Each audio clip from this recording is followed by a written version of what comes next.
Hey kids, it's Mr. Fly here, hope you're well. Out and about today on another bike review. Today I'm riding the Honda CBR500R. Now this is a great looking sports bike, A2 friendly, looks very much like its big brother the Fireblade. Hello sir. And I've had a number of requests from people to ride this bike, so really looking forward to having a crack on it. I've just jumped on, so this is going to be very much my first impressions review. So if you're interested in the Honda CBR500R, stick around and stay tuned.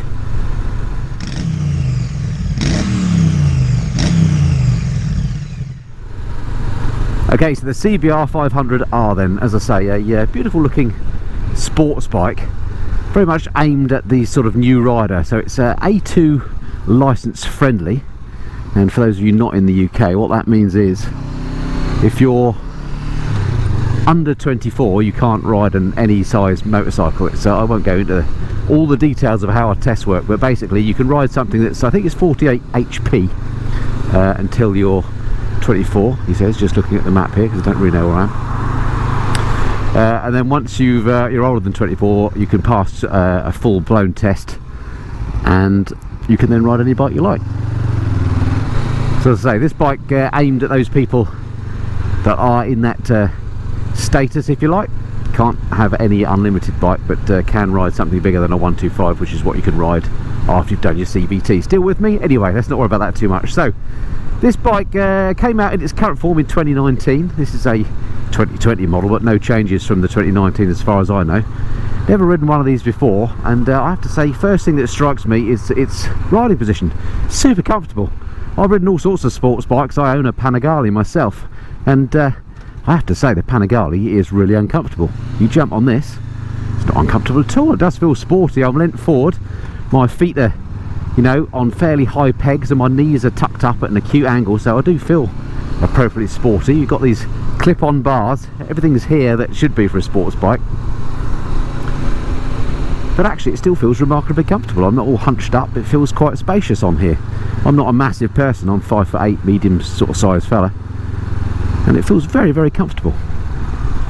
And riding around Bracknell here in traffic at slow speeds is beautiful.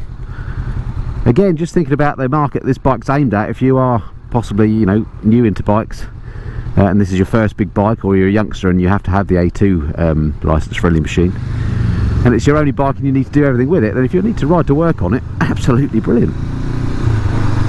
Lovely at slow speeds. As I was going through town there, no problem with the fueling whatsoever. Really nice bike to ride. Super smooth, this engine as well.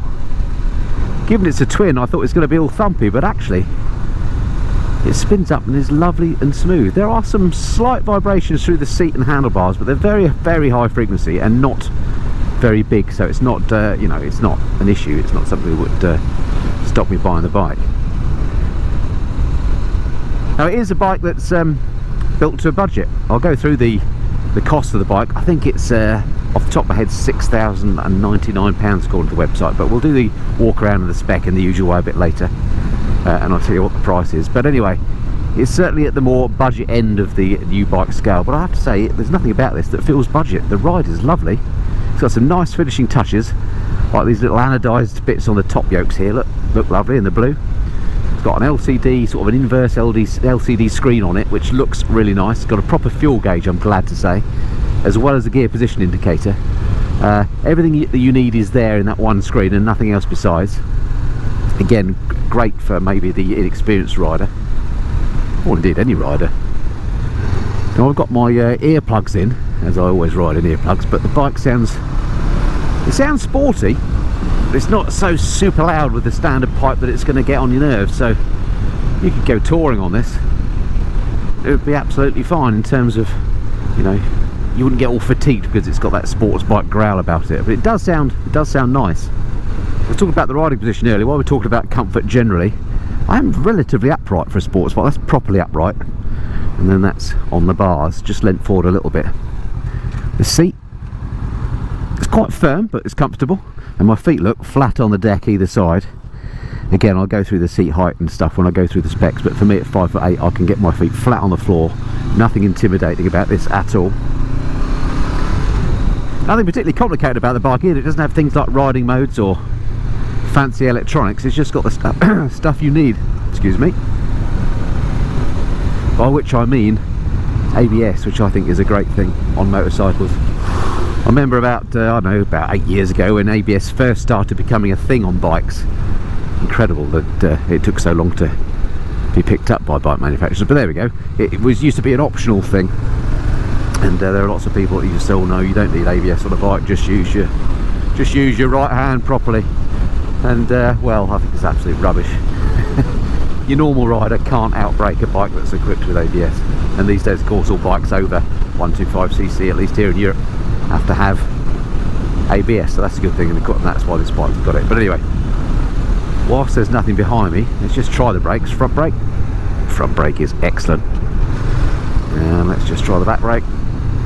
Yeah, back brake's okay. Back brakes are never brilliant on bikes. Sometimes you can't even notice they're on at all, but you can feel that one there is there, so it's ideal for stabilising the bike on corners, things like that. Talking to cornering, now I'm out of town, on these sweepers, it handles lovely.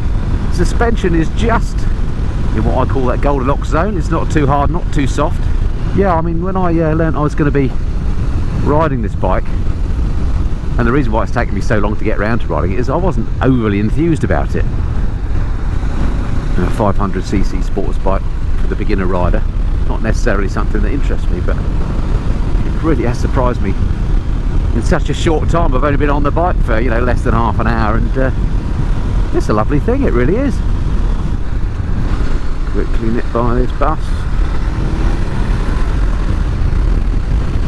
Yeah, the power delivery on here is lovely actually. It's again, it's just super non-intimidating. It's got enough power for overtakes when you need to, but it's not going to rip your arms out your sockets. I like riding smaller capacity bikes, I've said it many times before, because you can ride them kind of at the limit of what they've got to offer. This one you could absolutely thrash everywhere, and you're not going to be going at silly license losing or worse speeds. Yeah, you can learn your craft on it. I think if you've you know, come from a smaller bike, maybe just done a year or two on a 125 and then you moved up to this, you'd be very happy indeed.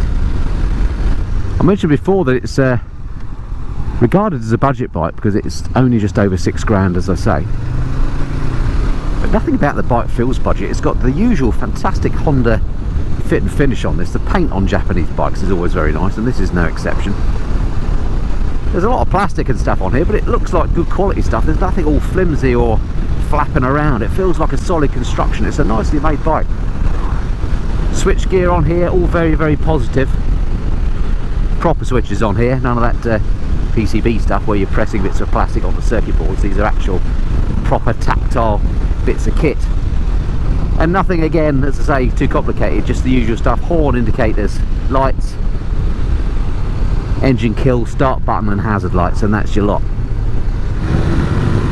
Wind protection when you're tucked down behind the screen, very nice. I've just got a normal lid on at the moment, no peak or anything, just a, you know, a classic closed face helmet, and the airflow is nice and smooth over me. And when you are tucked down like this, my backside is sort of wedged at the back of the seat. There's a nice step on the back, and I'm nicely protected with this fairing at the front. My legs are protected from the wind. Feel a little bit on my shoulders, but it's all clean air, nothing turbulent, so that's good. Whilst I'm down here, the mirrors work really well as well. I'm not used to having mirrors so far away. They're a bit stalky out there on the fairings, but yeah, they work well. They're nice and big, see plenty behind you. They're not vibrating terribly. I can tell I'm going to come up against one of these issues on this first impressions review where I can't find anything I don't like about the bike. There must be something about it. Now the good news is that Honda UK very kindly said that I can have this as my next long-termer, so I've got this bike for the next few weeks. So I'm going to ride it as much as I possibly can and learn as much as I can about the bike. And, there must be some bad things about it, so stick around and stay tuned to the channel if you are interested in this machine, because I will give you a sort of a lessons learned video before it goes back to Honda, where I'll give you the downsides as well as the positives. But at the moment, I'm struggling to think what they're going to be. Alright, what I need to do is find a parking spot somewhere that might be quite useful for a bit of a walk around. I'll show you around the bike and I'll talk you through the spec. Stick around and stay tuned. Just going into the lovely little village of Holyport now, just between Bracknell and Maidenhead on the back roads, in case you know the area. Must be somewhere here I can stop and show you around the bike. Let's come down here towards the pub. Oh, and the sun's coming out just in time. Okay, so you would be forgiven if you were suddenly thinking, hang on a minute, that's not Holy Port near Bracknell. He seems to have gone somewhere else entirely. Not only that, he's got different gloves on, different clothes. Yeah, you'd be absolutely right if you thought that, because in fact, this is now the day after. I had problems. I was out doing that review. It was all going swimmingly well. I was doing that on my GoPro Hero 8, my newest camera, which has lovely stabilisation and image quality, as hopefully you saw. But alas, it always lets me down with the sound quality. It was only after I'd done the walk around that I realised that all the sound from then on in that review all went horrible, a bit like this.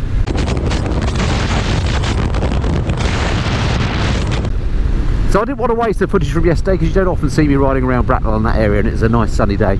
But I am going to have to finish the review, do the walk around for you here back in Great Bissenden. So I'm going to head through the town. I call it a town. I don't really know if it warrants being called a town. Great Bissenden may be a big village. I think actually technically to be a town, a place has to have a market every week, and it doesn't have one here, so probably means this is a village or a settlement. Not sure which is biggest. Anyway, let's not get hung up on that. What I will do though is go to one of my usual spots that you've seen on my videos many times before, perhaps if you've watched many of them in the past, and that is the train station. It'll be busy today. It's what is it? It's a Tuesday, but hopefully I can find a spot in the sunshine to do the walk around for you. That was all just a ramble really to show you Great Bissenden. It's a lovely place, isn't it? Do come on down, particularly if you're a Roald Dahl fan. This is where he wrote all his books.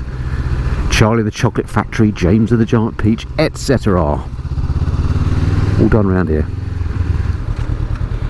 The Ramblers are out today. Friendly bunch. It's a beautiful day again today, as you can see. Sun is shining. So far, I don't want to talk anything up, but we've had a remarkably nice winter actually. Haven't had any snow or lots of frost. It's the middle of February when I'm recording this, and so far all is well, although we're not in the clear yet of course, so I won't dwell on that. Right, what's going on here then? Is there somewhere I can actually go and do a walk around? What's this fella doing? Right, this looks like a likely spot. Let's turn her around, get her in the sunshine.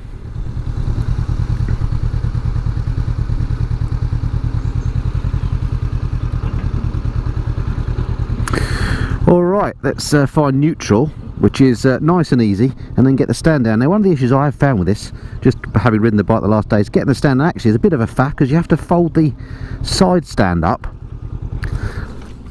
The peg gets in the way of the stand a bit. It's not a hassle, I mean you get used to it, but it is just a bit of a faff until you get used to it, so that's one downside. At last I found something I don't like about the bike. But anyway, here we are, the Honda CBR500R. Absolutely beautiful looking bike. I mean, to me it looks just like a Fireblade. To the uninitiated eye, that's what you'd say it was. Only things giving it away are things like the wheels, which on here look a bit cheap, but that's the only thing about the bike that looks cheap. Well, that and the exhaust is the other thing I don't like. So there you go, that's three things I found I don't like: the stand, the wheels and the exhaust. The exhaust sounds fine. It's not particularly loud, but it's got a nice note to it, but just doesn't look very good, does it? I mean, it looks a bit naff to me. Anyway, that's enough of that. Let me get the other camera out and I'll walk you around the bike and talk you through the spec in the usual way. Okie dokie then, let's crack on with this walk around. Let's start off by just showing you the engine here, which has got this lovely finish on it, this sort of copper finish. So again, they've done a really nice job on the fit and finish on this bike. I think it looks good. The engine itself is actually 471cc liquid cooled 4-stroke parallel twin. As I mentioned when I was riding it earlier, it doesn't feel like a parallel twin to me. It's really nice and smooth, much smoother than you'd expect a twin to be.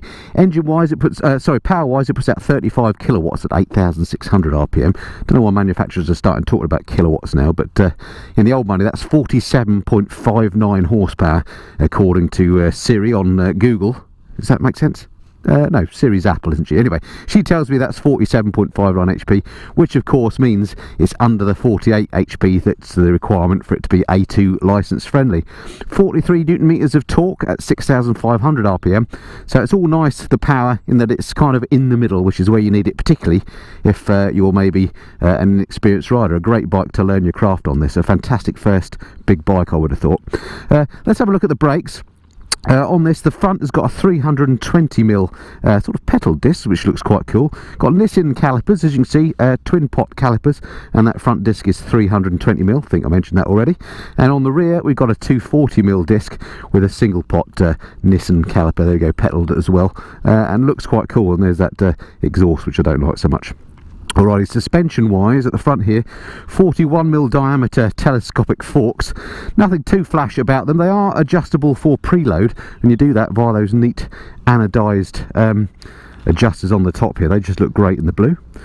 So there you go, that's the front suspension. On the rear, simple spring type system. Here we go, and that's adjustable as well for preload. Seat height on here 785mm, so it's nice and low, so if you're a shorty like me you can get your feet on the deck easy. And the weight of the bike, 192 kilograms curb weight, so it's nice and light. And I like the way that Honda actually quote a curb weight, so it's ready to ride. It's you know, got fuel and everything else in it, so that's a realistic weight, and it does feel nice and light when you're on it. The fuel tank, while we're talking fuel, 17.1 litres that holds, which is quite a lot for a bike of this type. And you know, I would expect a good range out of it. At the moment it's saying that I'm getting something like 72 miles per gallon out of the bike, so super economic to run, which is excellent as well. Electronics wise, not a lot to write home about. It's got that inverse LCD display that I told you about, which we can just turn on and show you, which looks really good. It's got all the stuff that you need, like a gear position indicator, proper fuel gauge, RPM, clocks, trips, etc. Nothing more than you need, but that's I think that looks really nice both day and night. Let's kill that. It's got LED lights all round as well, which is quite amazing for a sort of a budget bike. Pretty hideous back end, which you know would need a tail tidy, but there we go. There's the LED lights at the back, and the same at the front, LED indicators and LED headlights. So again, they're not cutting corners there, considering it is a budget type bike. Talking about budget. It's if you want to buy one of these, according to the website, £6,099 is what it cost you, which I think is excellent value. Anything else to mention? Well, it's got an assisted slipper clutch, I think I mentioned that, which means it's nice and light, and it's not going to catch you out if you do a ham-fisted down change. The back wheel's not going to lock up on you. That feels lovely. Colour wise, it comes in this red, which I think is the best colour. You can also get it in black or white, and if you're not a sports bike fan, you want a naked version, you can get the CB500F instead, which is basically the same bike but a bit more upright, not sports bikey, but I personally like this one. Alrighty, there we go then. That's what she looks like. Cracking machine, I think. I'm really impressed with her. The fit and finish on it in particular is nice. Alright, enough gawping. Let me jump on and we'll ride her some more. Alright, so let's start this puppy back up again. Putting the stand up's no issue, it's just when you put it down you get caught a bit on that foot peg. There we go. Splendid. So what would my summary be then, following my first few rides on the CBR500R? I think you gathered I really like this bike. I haven't ridden a bike of this size for some time actually. It's just sort of in a sweet spot. It's got enough real world power such that you can keep up with traffic, overtake, not feel that you're underpowered, but it's not overwhelmingly powerful like you're going to feel you're going to kill yourself at every moment like you can do on the big 1000cc plus sports bikes these days. As I said, there's really not very much to not like about the bike. I suppose if I'm being picky, the seat is a little bit hard. That might become a problem over a longer ride. I need to ride it for a longer period, and I will be doing that over the next couple of weeks to see how that goes on longer journeys. That little side stand issue, which is a niggle, things like the exhaust pipe, I think I'd change that out for something that just looks better and maybe gave it a bit more volume. The wheels look a bit cheap, but again, it's a minor point. I mean, the bike is excellent value, and you might like them. That's just a personal thing. I think too, I'd put a tail tidy on it. I mean, these are all things that pretty much every new bike you think about doing. So there's no real major downsides that I can see, but lots of upsides. Great price, ride's lovely, handling's beautiful, sounds good, build quality is lovely, seems comfortable. Other than the hard seat, the actual riding position is comfortable, mirrors work well, there's no significant vibrations that are going to get in your way of enjoying the bike. And I just think it's a cracking bike as a maybe your first big bike after you've learnt to ride, or if you're under 24 need an A2 licence for any bike. This is definitely one to consider. Of all the bikes I've ridden of this type, this I think is my favourite, I have to say. If I was in that position, it would be the CBR500R that I'll be looking at. I love the looks of sports bikes, and this thing looks beautiful as well as rides lovely, especially on roads like this with big sweepy corners when you can just wind her up if you want to and just enjoy the bike. So there we are, that's my first impressions review of the Honda CBR500R. New model came out in 2019, no changes 2020, still a fantastic bike. Hope you enjoyed that. And if this is the first time you've been to my channel, it'd be great to have you subscribe if you're not already done so. I don't just do bike reviews here on the Missenden Flyer, but I try and do quite a bit of variety. So I do things like monthly bike news, the odd live stream, I do trips and tours at home and abroad, bits and pieces about how to look after your bike, maintenance, that sort of thing. And basically anything and everything to do with motorcycles, I'll try and cover it here on the Missenden Flyer. It'd be great to have you along. Alright, that's it for now. Look forward to speaking to you again soon. Until then, this has been the Missenden Flyer. Cheerio.